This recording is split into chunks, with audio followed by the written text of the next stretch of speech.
dit souvent que les qualifications pour la Coupe du Monde dans la zone Afrique, c'est comme une compétition internationale. Eh ben si c'est le cas les gars, si c'est le cas, je peux vous dire que demain et après-demain pour le coup, c'est la finale de cette compétition. Parce que demain, les matchs qui vont se jouer, ça va être décisif. Demain, à partir de demain les frères, ces matchs de qualification pour la Coupe du Monde dans la zone Afrique, ça va être une boucherie. Ça va être une vraie boucherie les gars, ça va aller dans tous les sens. Les grosses affiches qu'on aura l'occasion de voir, il y a des équipes qui vont perdre des plumes les frères. Demain, ça va se décider. Il y a des équipes, peut-être même certaines grosses nations qui pourraient rater la Coupe du Monde à partir de demain déjà pour commencer les frères. D'ailleurs, avant d'en parler, je voulais juste vous dire que si vous êtes intéressé par des vidéos un petit peu hors football, ça fait quelques mois que j'ai ouvert ma chaîne YouTube Radio Star et là je peux vous dire qu'on parle de tous les sujets. Ça peut être des sujets un peu drôles comme des sujets tout à fait sérieux les gars. Franchement c'est au goût de chacun.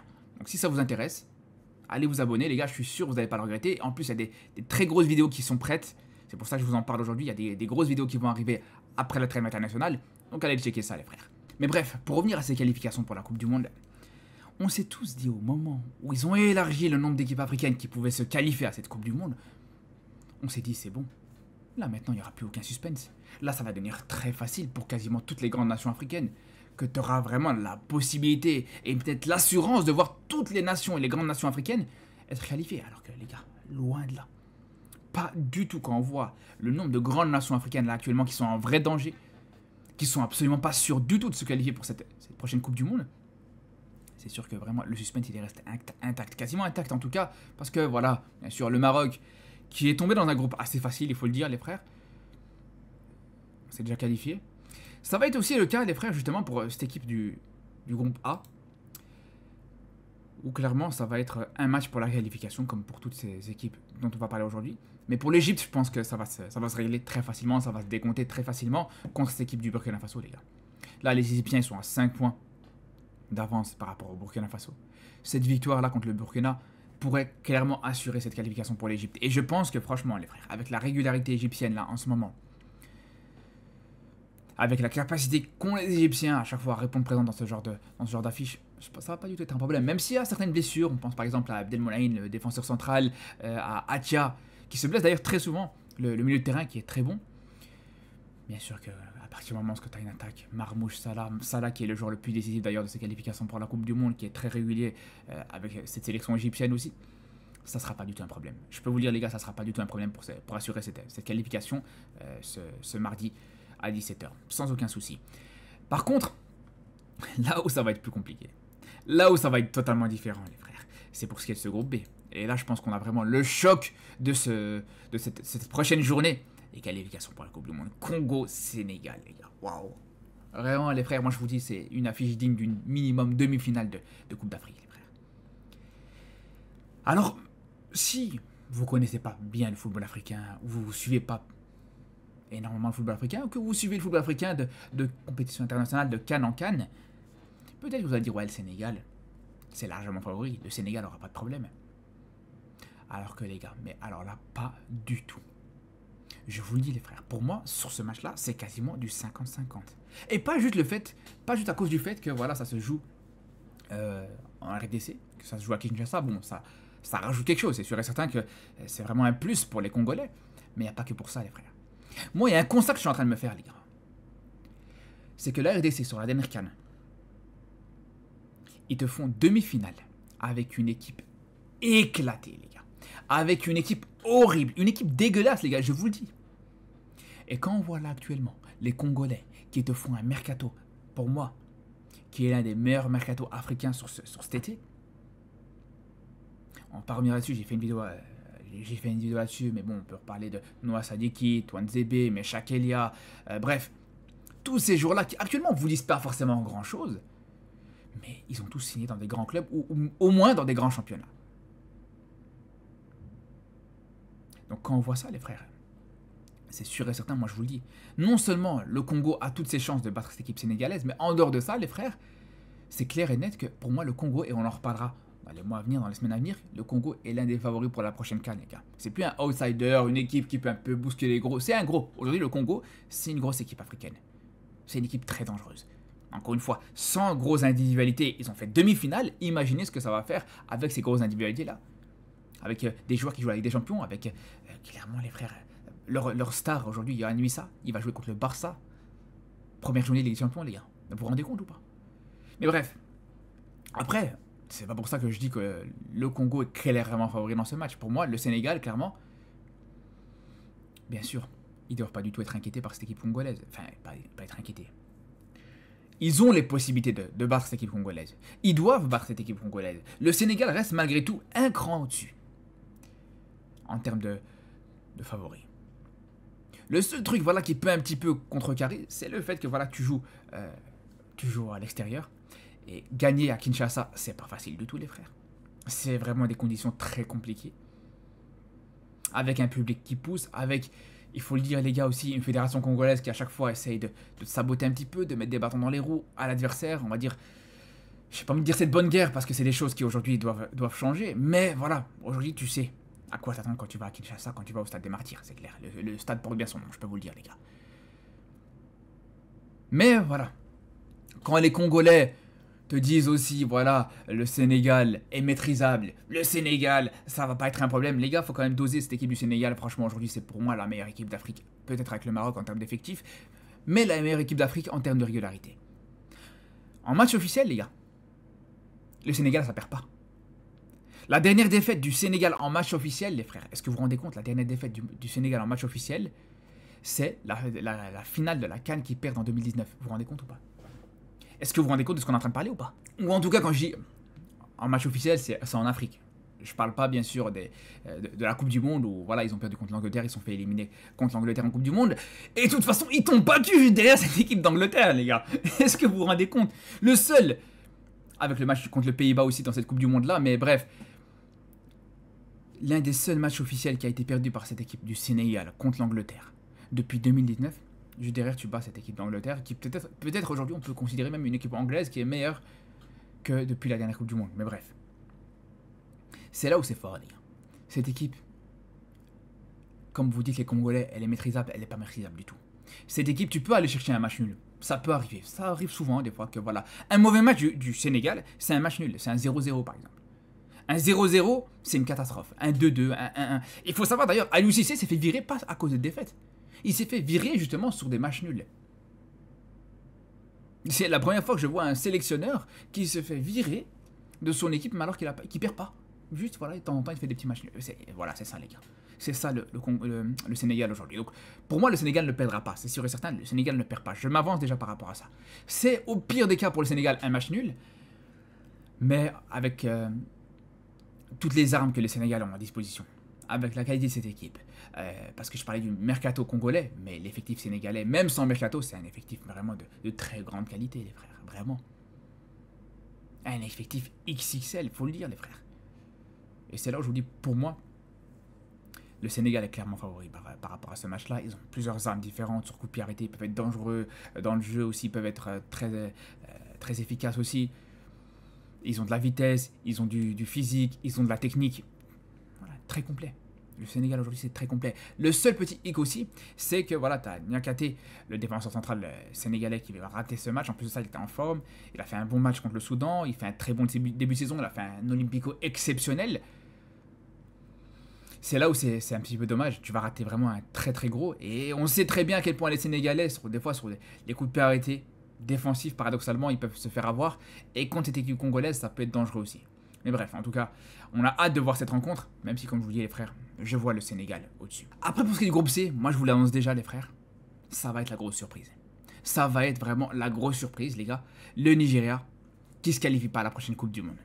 Je vous le dis, les gars. Le Nigeria, le grand Nigeria, finaliste de la dernière CAN, qui se fait renverser par l'Afrique du Sud. Ce qui, en soi, n'est pas forcément une vraie surprise, encore une fois, si on suit bien le football africain, parce que, ok, le Nigeria, c'est finaliste de la dernière CAN, mais l'Afrique du Sud, juste derrière, c'est juste en dessous. C'est l'équipe qui arrive à la 3e place de la dernière Coupe d'Afrique, donc c'est pas une équipe qui est ridicule du tout. C'est une équipe qui est, en plus de ça, très régulière, contrairement au Nigeria. Alors peut-être que l'avantage nigérian dans ce match, c'est que justement, le Nigeria, ça reste une équipe qui, peut-être on peut considérer comme la bête noire de l'Afrique du Sud. C'est une équipe qui, voilà, qui réussit très mal certains gros matchs, certains gros rendez-vous. Ils ont du mal d'ailleurs à se qualifier même pour la prochaine CAN. Dites-vous à quel point c'est une dinguerie. Mais en dehors de ça, les frères, le Nigeria, face à l'Afrique du Sud, souvent ça réussit très bien, faut le dire.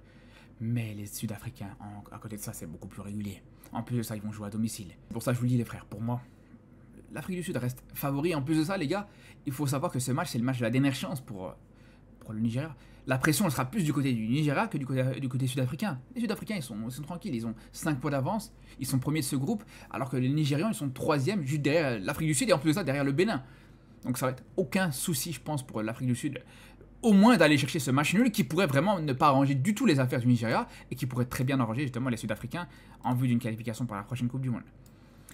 Ensuite, dans le groupe D, les gars, là aussi, l'air de rien, grosse affiche, avec deux équipes qui se retrouvent après un contexte assez spécial. La dernière fois qu'ils se sont affrontés, c'était le premier match de Marc Brice à la tête de cette équipe du Cameroun. Là où les Camerounais ont fait peut-être l'un des meilleurs matchs, paradoxalement, depuis l'arrivée de leur nouveau sélectionneur. Mais depuis, il y a eu pas mal de choses qui se sont passées. Le Cap-Vert, depuis ce dernier match, ils se progressent énormément, ils se reprennent très bien. Parce que c'est vrai que dans l'après-coup, suite à la dernière CAN, les Cap-Verdiens, c'était un petit peu compliqué. Là, ça semble être beaucoup mieux. Et c'est pas pour rien que là, actuellement, ils sont premiers de ce groupe, avec 1 point d'avance par rapport au Cameroun. Mais, par rapport à ce qu'on a vu sur le Cameroun, par rapport au Cameroun sur le dernier match, et les derniers matchs de manière générale, bien sûr que le Cameroun, ça reste au-dessus. L'inconvénient, c'est que ça se joue encore une fois à l'extérieur. On sait très bien que ça va être un déplacement assez difficile, mais je pense vraiment que les Camerounais sont très armés pour aller battre le Cap-Vert. Alors, ce qui peut un peu inquiéter, j'en ai parlé dans mon débrief du dernier match du Cameroun, ce qui peut un peu inquiéter les Camerounais, c'est une défense qui n'est pas rassurante du tout, faut le dire, les gars. Les Camerounais, une fois qu'ils posent un bloc haut, qu'ils vont presser l'adversaire, etc., c'est là où ça devient dur.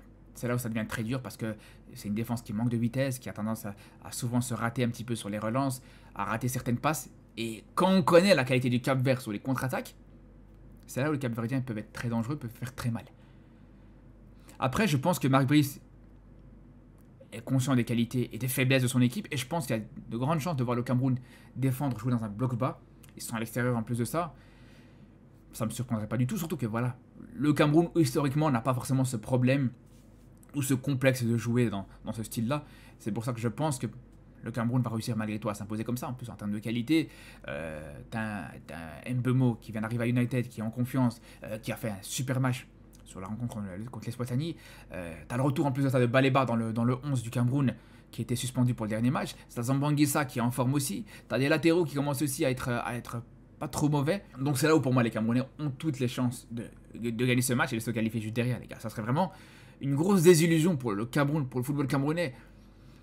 Et pour cette équipe, si jamais ils perdent ce match, ou même s'ils font un match nul, les gars, parce que vraiment, t'as aucune excuse là-dessus. Après, le groupe E, le Maroc est déjà qualifié, on va pas revenir là-dessus. Le match contre la Zambie, ça va pas forcément compter énormément. En plus de ça, le sélectionneur du Maroc veut faire un petit peu tourner sur ce match-là, donc bref. Si on continue avec le groupe F, là on a peut-être la deuxième grosse affiche justement de cette prochaine journée avec ce Gabon-Côte d'Ivoire.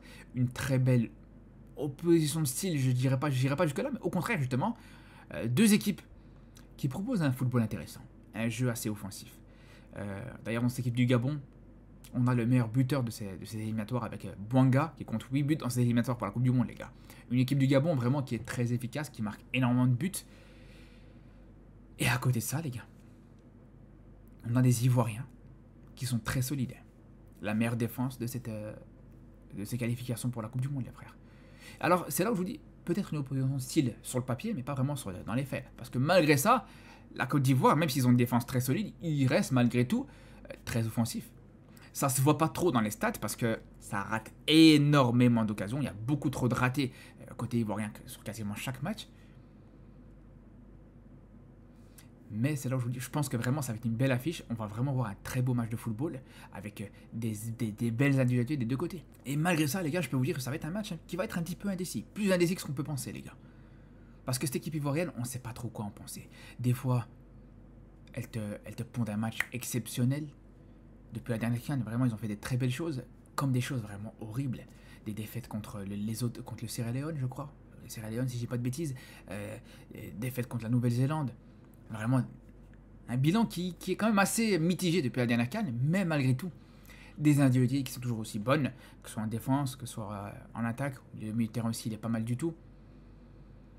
Même si pour moi, Encore une fois, voilà, il y a certains joueurs qui n'ont pas été convoqués, ça restera vraiment un point d'interrogation énorme.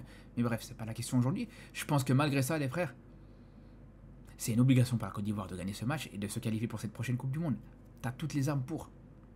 T'as l'effectif, t'as le collectif, t'as les individualités, t'as la solidité défensive. Alors, il faut juste cette efficacité, les gars, tout simplement. C'est ce qui manque à cette équipe ivoirienne. Mais après, voilà, ce qu'on peut reprocher justement à Emers Faé par rapport à ce manque d'efficacité, c'est que vraiment, depuis la dernière CAN, le nombre de fois où la Côte d'Ivoire a changé d'effectif, d'équipe, voilà, tu mets lui sur le banc, tu fais jouer l'autre, Et ça, c'est vraiment un vrai problème, les gars. C'est vraiment un vrai problème parce que ça manque un petit peu d'automatisme en attaque.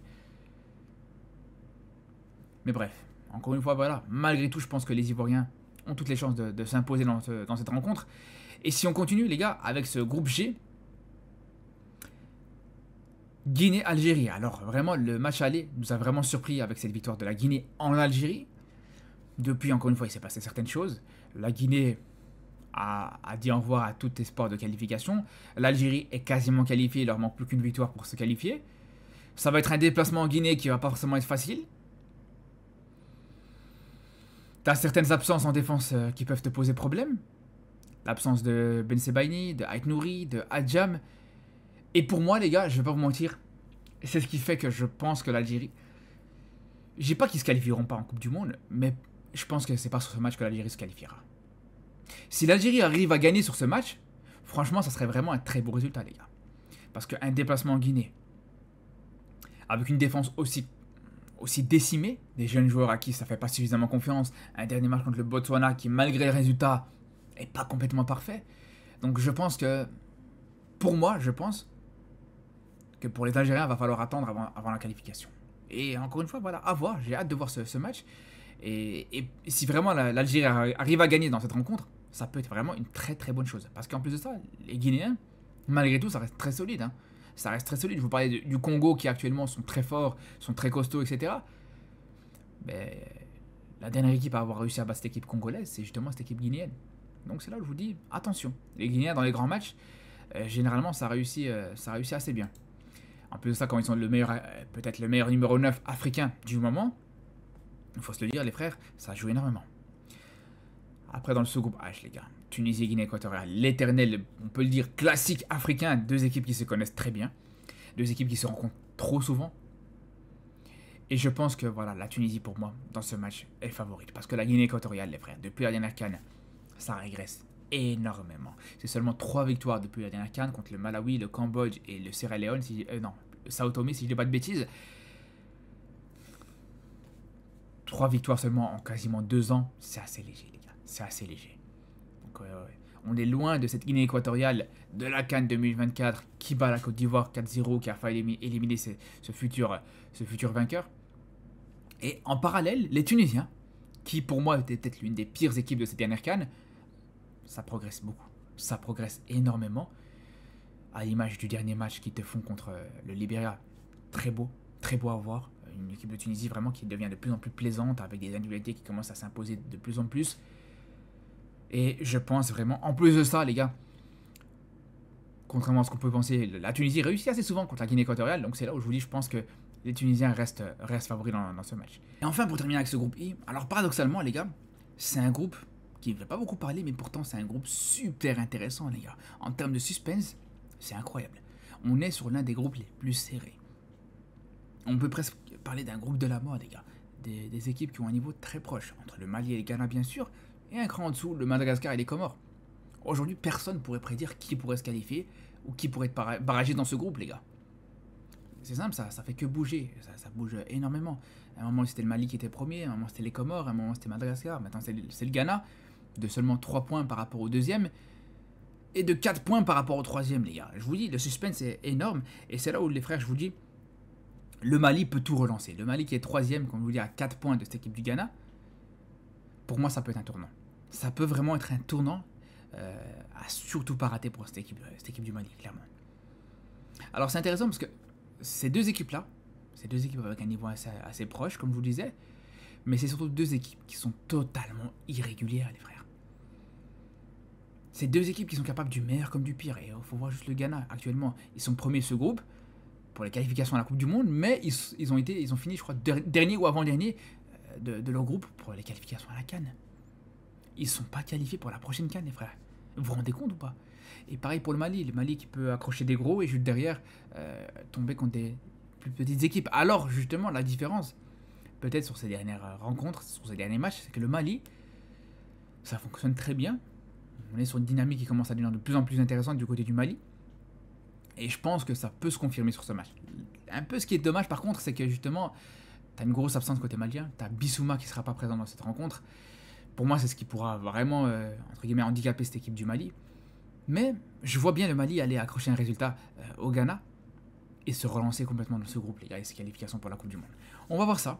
On aura l'occasion de débriefer la plupart de ces rencontres dont je vous ai parlé aujourd'hui, que ce soit ce Mali-Ghana, le match Algérie-Guinée, Côte d'Ivoire-Gabon bien sûr. Bref, il y aura des gros débriefs, des grosses vidéos qui vont arriver sur les prochains jours. En attendant les gars, n'oubliez pas, si ça vous intéresse, d'aller vous abonner à ma chaîne secondaire pour des vidéos un petit peu hors football aussi. Sur ce les frères, je vous dis à très vite. Et surtout d'ici là les gars, prenez soin de vous.